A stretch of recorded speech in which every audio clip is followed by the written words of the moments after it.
Hello guys, welcome to my channel. So if you're receiving an error, that is get an app to open this HTTP link or HTTPS link, then please follow the steps shown in this video. So go to the start menu and then open settings and then go to apps and then go to default apps.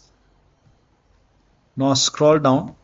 At the very bottom you will see an option which says reset all default apps.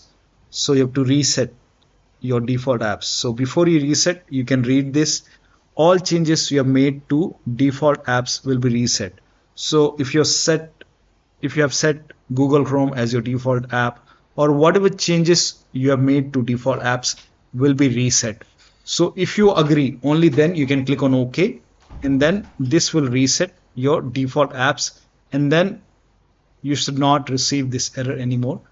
You can restart your computer after this. So after you reset, now restart your computer, and after the system restart you can check, you should not receive this error. So that'll be all. Thank you so much for your time, and please like this video and subscribe to my channel.